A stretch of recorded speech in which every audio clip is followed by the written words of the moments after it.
Hello and welcome to Holiday Travel Watch. My name is Frank Breheny. In this vidcast we're going to talk about the second part of your rights where a significant change has been made to your holiday before you depart.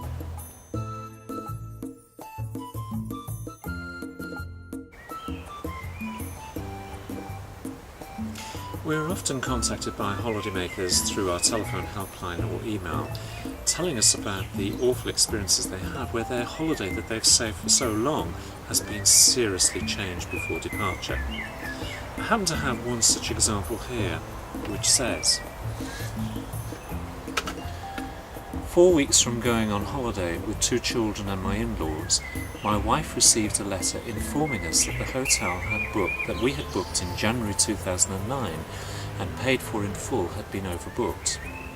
The letter advised that we could have a full refund or an alternative holiday, except when calling them, the offer was for a 3-star alternative with no golf, no spa, as per the 5-star we booked. Only 2 restaurants and not 10, and so on. With children there is only a 6-week window to holiday, and with 4 weeks notice this doesn't seem right.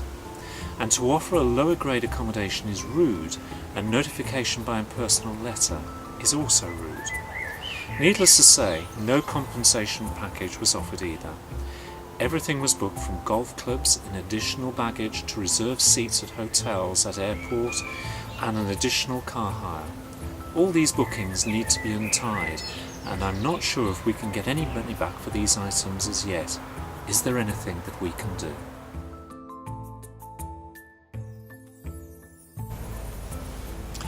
Okay, let's now have a look at those rights under Regulation 13, which are an extension of those rights I talked about in the previous vidcast under Regulation 12.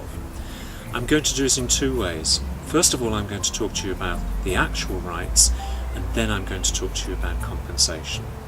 So, the rights are these. If, under Regulation 12, your holiday has been significantly changed before departure, or indeed if the tour operator cancels your holiday, you are entitled to the following rights. You are either entitled to an upgrade to a higher classification accommodation if it is available, or you're entitled to a downgrade to a lower classification of accommodation if that's available, and you must be given the price difference between the 2 properties, or your money must be returned to you without penalty as soon as possible. So, the second part of rights under Regulation 13 concern compensation. Essentially, compensation is payable if it's appropriate to do so. There are 2 exceptions, however, to this. The first is if there aren't enough people going on the holiday in question, so for example a tour, or if unusual or unforeseeable circumstances arise which are beyond the control of the tour operator. But think about the case study. The exception to that latter part about the unusual or unforeseeable circumstances are if a holiday accommodation has been overbooked. They cannot rely on that exception.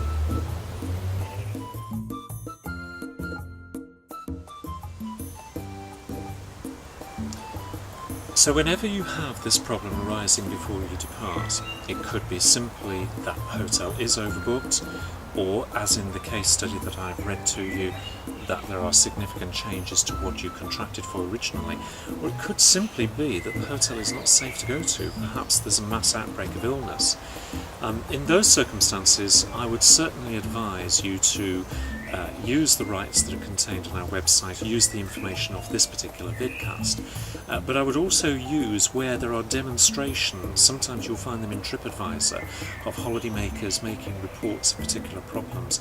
Print those off and send them to the tour operator, arguing your position in relation to Regulation 12 and 13 rights. So until the next time, have a safe holiday.